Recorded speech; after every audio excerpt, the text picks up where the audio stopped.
Hello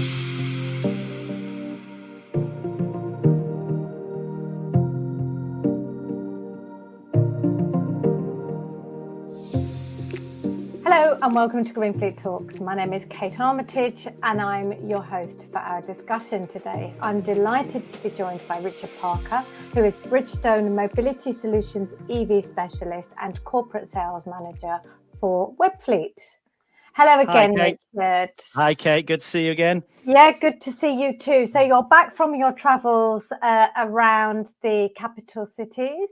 Yeah, absolutely. What a fantastic experience that was. Yeah, and hot off the success of your world record-breaking achievement. Yeah, incredibly proud to do that. I mean, we'll talk about that perhaps a little bit later in terms of, you know, how companies can start to assess the feasibility of vehicles, and because that hopefully has given everyone a bit of visibility of a potential step change in feasibility. So we'll talk about that later. Let's crack on with it then. So today, Richard, you and I are going to be discussing the transition to electric fleets, some of the barriers to adoption, and quite crucially, the role that government must play. Yes. And let's start the topic then with this fleet operators and how they can judge the feasibility of electric vehicles in their operations. What advice have you got for them? I suppose, first of all, let's start getting hold of data. If you haven't got data now, and yes, I work for a telematics company, but there's lots of telematics companies out there. You know, historically, I think when in the fleet world, a lot of decisions, particularly around operational fleets, were made based on averages. You know, we do every conversation I had when I was in the leasing industry was, well, we have an average payload, we do an average distance. And in this world of transition, that won't suffice in terms of bringing about risk-free change to a zero-emission vehicle. So start investigating your data and start understanding which operators who can provide you that data can provide it as insight and not just reams and reams of numbers that have no intelligence or actionable information that you can take forward. So that's really key. And within those operators as well, look for those that can help support you in the other aspects that are required to transition. A lot of the customers we talk to, they start talking vehicles first. And actually, as much as that's what we supply our technology into, really get your energy sorted. Understand what your power requirements are, you know, and find suppliers who can introduce you to people they're working with or got experience in it. You know, how are your payment structures going to work? Can your premises supply, you know, work with solar panels, you know, and those sorts of things. These are the bits that getting that bit right means that the vehicle infrastructure piece, the vehicles coming on board is actually relatively easy compared to some of that, and it should drip feed in. Yeah, I've definitely heard it said that the vehicles are the easy bit, particularly when you're talking about passenger vehicles. Yeah. There's so much choice and range and out there that looks after itself. But the infrastructure is where the attention needs to go. Yeah. I think that might be slightly different when you're talking about vans, because it's slightly more nuanced and not as straightforward. Exactly. But I guess I've got some real optimism about how quickly that's changing. So two things I guess I would highlight. One, yes, we've just done the Guinness World Record. So that was taking a Fiat e-Scudo, so Stellantis product with the 73 kilowatt hour battery.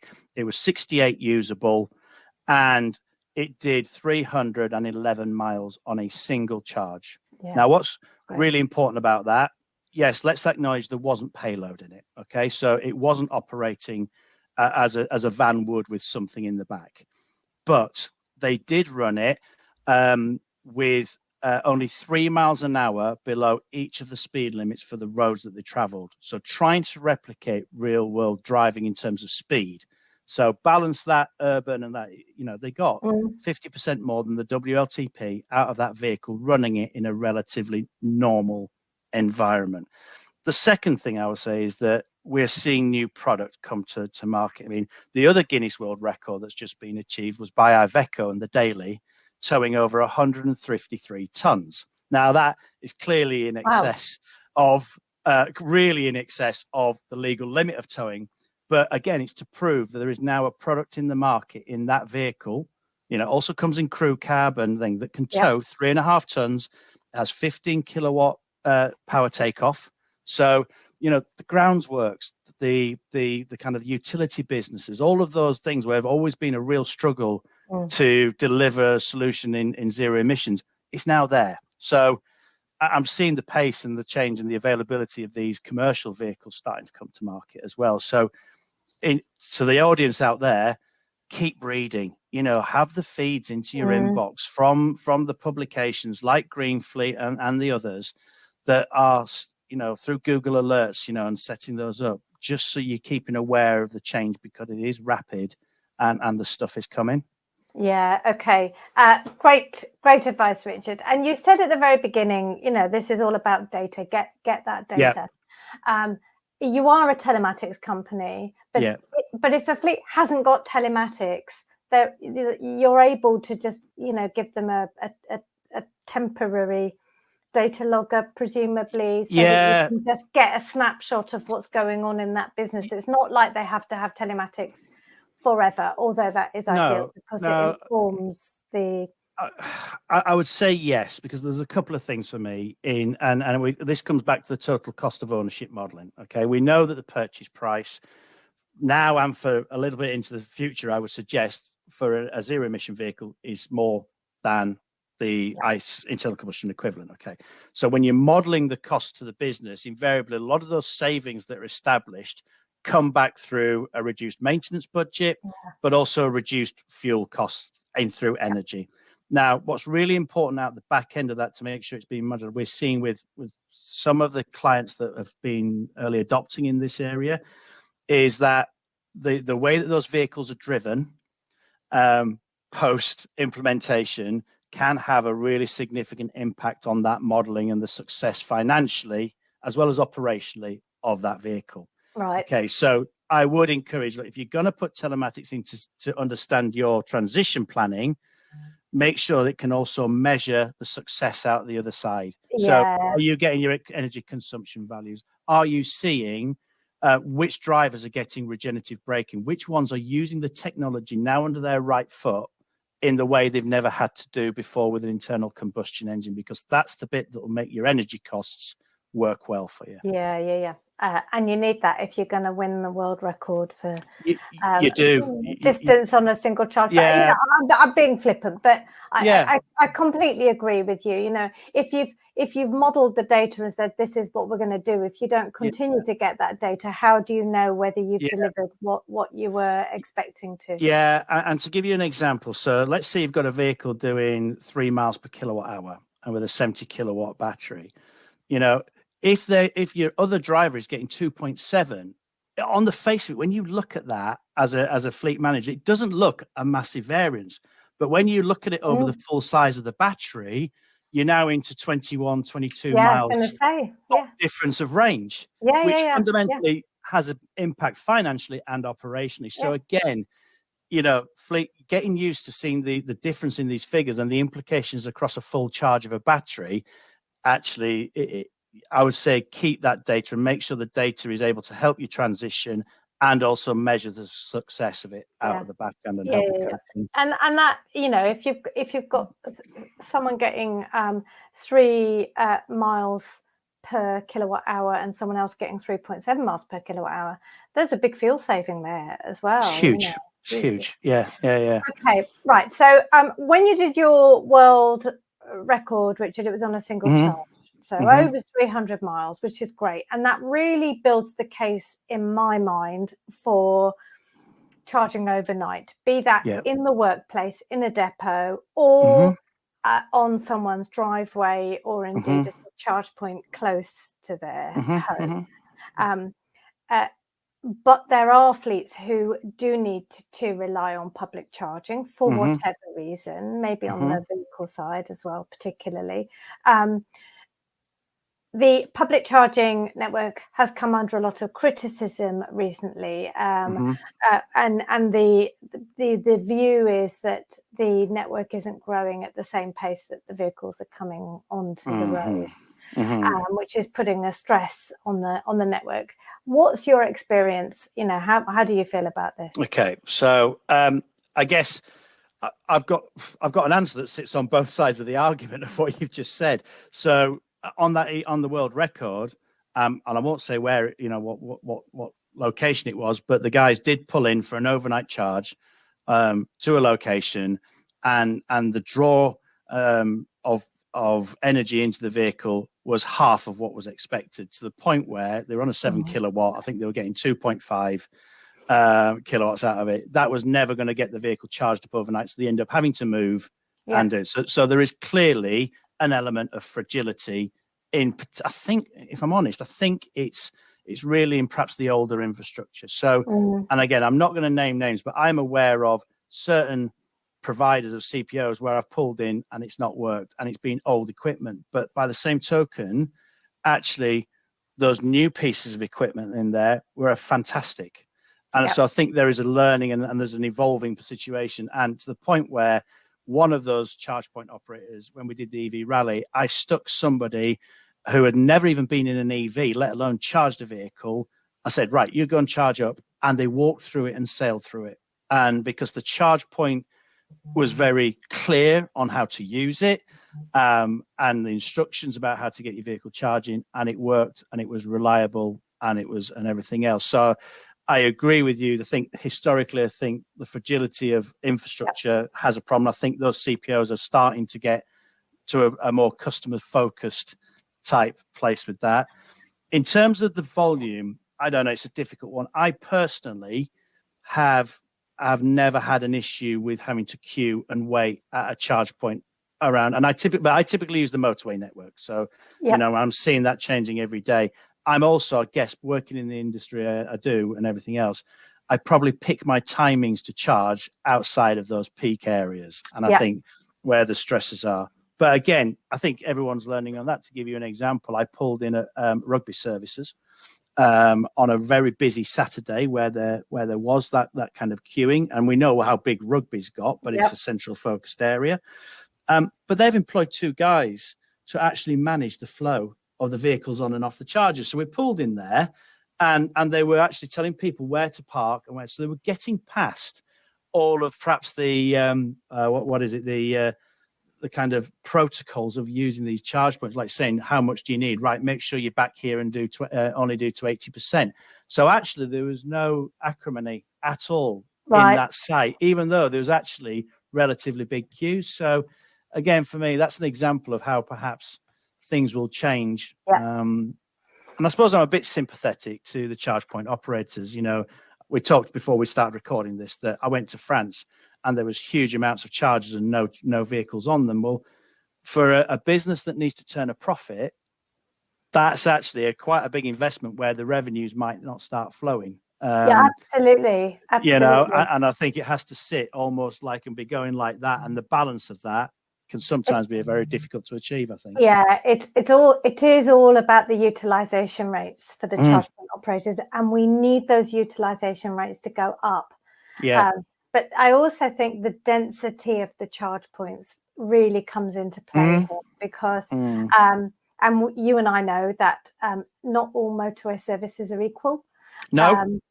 So if you end up at a motorway service station where there is only 2 or 3 rapid chargers, there's a good chance you will have to queue. But when you get to Rugby or Banbury, where there's 30 rapid chargers, even if all 30 are in use, someone's going to be leaving. Exactly. And then it's just getting that kind of queuing so that you're the person who arrived first goes to the next vacant and so on. It's not quite there yet, but no. This is quite easy to fit. And ideally, you wouldn't have to employ someone to... No, and that's also, don't forget, we're talking about the strategic network in this instance, which not all operators, particularly when we move perhaps to smaller business, they're not trunking up and down. They're not using that infrastructure. No. So I guess in that sense, the other thing that it's not ready yet and it's not there yet, I agree with you, there needs to be more. What gave me some confidence is a meeting I've had this week with a local authority. And through some other work that I'm doing, it's called the Curbside Project. It's basically looking to see where commercial vehicles are dwelling for longer than 6 hours, where they perhaps have the opportunity to charge and things like that. Now, I get the sense from those meetings that I've had this week, actually those local authorities are really invested in trying to understand where more locally needed charging infrastructure is actually doing. So it's not there yet, but I see a change in the questions that are being asked and the inference to go and get these things ready and everything else. And good engagement with the local authorities as well. Yeah. So let's talk, Richard, about the barriers that are most commonly cited. You know, how are these genuine barriers, I suppose, and how can they be addressed? I think some of them are genuine for certain sectors. In terms of when we look at commercial vehicles, we talked a moment ago about being actually vehicles capable. I would challenge businesses within a certain kind of framework around that to ask the question, look, what does the van actually do for you on a day? Does it need to do what it's always done? And therefore, do you need a direct replication? Or actually, can your business do something in a slightly different way that gives you a smaller van and you don't need the size? So I think that's the first thing. I think the other thing, that the biggest barrier for execution for a lot of businesses beyond the big corporates who have got specific resource is the fact that many organizations and the people responsible for this transition are time poor. And actually it's a real challenge to have the time to research. So the easy default answer is actually there isn't a vehicle can do the job, or they're too expensive. And it's really easily touted that that's a reason not to sort of start doing anything. And I actually think the arguments for both are perhaps not as clear cut as that. And I do think that, you know, the total cost of ownership modeling of a zero emission vehicle, when you actually do it correctly, they will come out still, you know, for a lot of cases as a financially beneficial upside to transitioning, as well as the sustainability and the carbon reduction piece. So I think for me, it's a lot of it's time constraints. And I go back to then my original point is, look, if you're investigating this, or you are required under a contract renewal to start looking at your carbon footprint for the supply of that contract and action plans, start to look for data sources who are also linked to other organizations that can pull in and facilitate easy introduction to the knowledge you're going to have to get to know, rather than you having to self-search for each of the areas for transition. And that's still the one I hear. It's bounded around, oh, there isn't a vehicle. Well, there's actually lots of vehicles. Yeah. Well, Richard, earlier today, someone said to me, knowledge will conquer. Conquer the barriers. And you know, and you're saying the same thing, really. Yeah, it's knowledge. And I think the other thing is, nobody, you know, the whole business doesn't have to change tomorrow.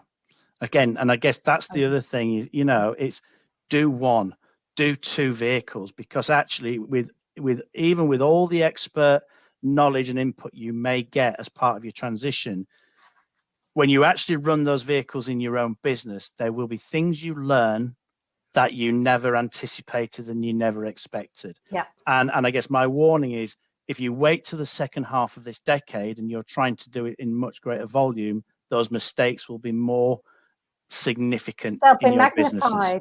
They'll be magnified. Yeah. Make the mistakes early and make them on a small scale. Yeah. Because it's an opportunity to learn. I agree. Yeah. So kind of final area to explore, Richard, is government intervention. Yes. So we've had some real successes, I would say, in this country with the ZEV mandate and the impact that has had on the industry. And we've seen some great work with grants and the rapid charge infrastructure and the consumer experience legislation. What more would you like to see from government? Oh, with an unlimited pot of money, everything. Let's have a carrot and a stick. Let's have a carrot and a stick. So look, I think what I see at the moment is a lot of focus from government on the first time use, and particularly around commercial vehicles as well as cars. And by that, I mean, look, if you look at the stats for commercial vehicles, for vans, like vans, 73% of the vans on the UK roads are older than 4 years. So typically that would mean on a traditional cycle, everything in that first 4 years is through finance houses and, and funded through sort of, lease codes and things like that. But it's that second tranche of the 4 to 13 years, which I think is kind of like the upper limit of where vehicles are, that sits in that different model of acquisition, perhaps different credit limits. Yeah. And what I don't see at the moment is a methodology from government whereby these vehicles coming through these first finance house solutions are easily put through and continuing, and we're getting a bottleneck at the end of this first use case.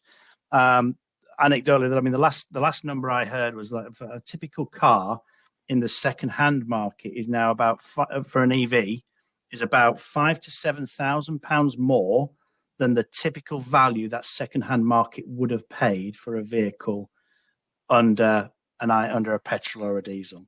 Okay, so you're expecting people to find that extra capital with no additional funding, with no potential infrastructure help for home driving or, for driveways and things like that.